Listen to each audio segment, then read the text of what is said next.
Robert Tolliver, 4400 Southwest 3rd Avenue in Amarillo.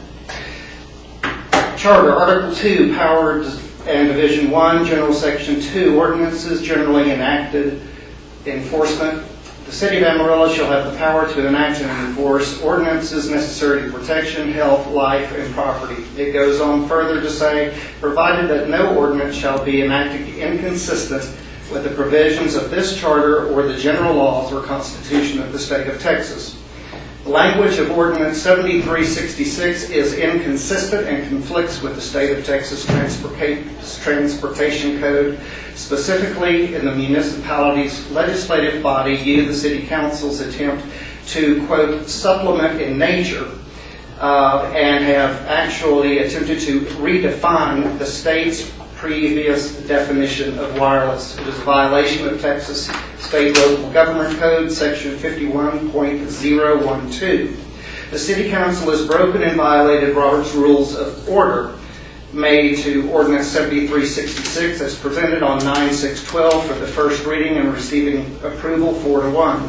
According to Robert's Rules and the Amarillo Policy and Procedures for enacting an ordinances, Number 7366 had significant and substantive changes, thereby creating a different and thereby a new ordinance.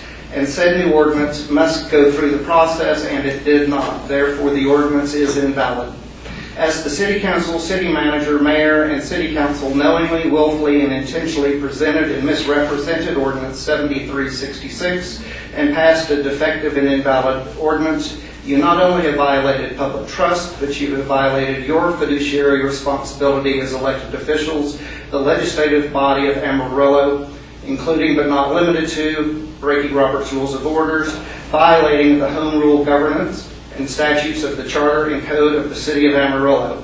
Be it further known, you have willfully, knowingly, and intentionally broken Texas State Code, Section 51.0.12, Ordinance Regulations. And additionally, the same section, 51.003, the Texas State Code, Municipal Act, or preceding presumed valid.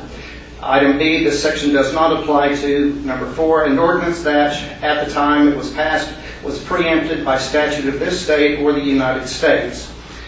You've also been in violation of the Amarillo, Texas Code, Division 1, Section 2. All of the actions listed above, as I've stated, are a declaration from me on the actions taken on September 18th and renders Ordinance 7366 invalid, null, and void. Further, violation of Robert's Rules and your fiduciary responsibility and your willful and knowing actions, each member collectively and individually may be open and vulnerable to legal charges and discipline. Time. Would anyone else like to make a comment, please?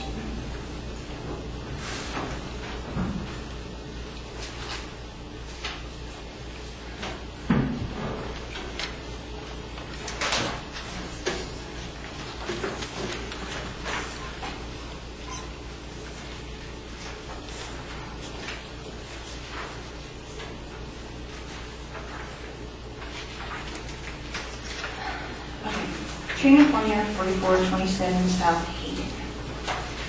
I feel that I must address some of the comments following my statements last week. First, I stated that DJ Stevens had lied to this commission. If you watch the video of the work session of the City Commission that is on the Amarillo Independence website for January 24th this year, at the 53-minute and 2-second mark, there begins an exchange. Robinson Green asks DJ Stevens if the Traffic Commission, not individuals in the Traffic Commission, if the Traffic Commission had looked at any studies or done any research. DJ Stevens answered, yes. What I provided you was the information that was given to the Traffic Commission. I got that information from Taylor Withrow the week after that meeting.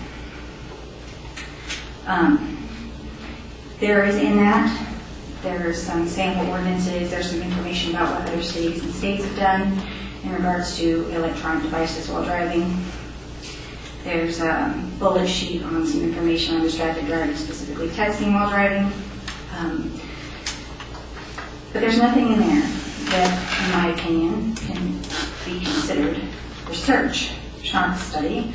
There's some citations of studies. But none of that was even discussed in that meeting. I was there. I was at that meeting. And I have requested audio of that meeting, which I haven't received any word back from yet.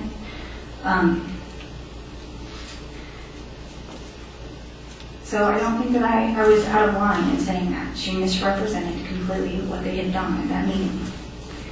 After that, yes, they did a lot of research. They read a lot of studies and talked about all of that quite extensively, but at that time, they had not. Secondly, I'm not sure that it was directed at me, but just in case it was, Mayor Harpole said that he had discounted some of the comments because someone had disregarded studies and discounted studies, but then used studies to make a point. I read a lot of studies about all of this in the last year. And I've never discounted those studies. I disagree with the conclusions sometimes, but they are good information. So I didn't discount those studies, I just disagreed with their conclusions. And lastly, I don't know if I got it right or not, but it seemed that you were saying that a citizen should not come and call into question the actions or motivations of board members appointed by the city. If I can't come as a citizen and bring to your attention things that commissioners have done that I feel is wrong, where's the accountability? How are these people held accountable? They're not make policy, and they should be held accountable for that.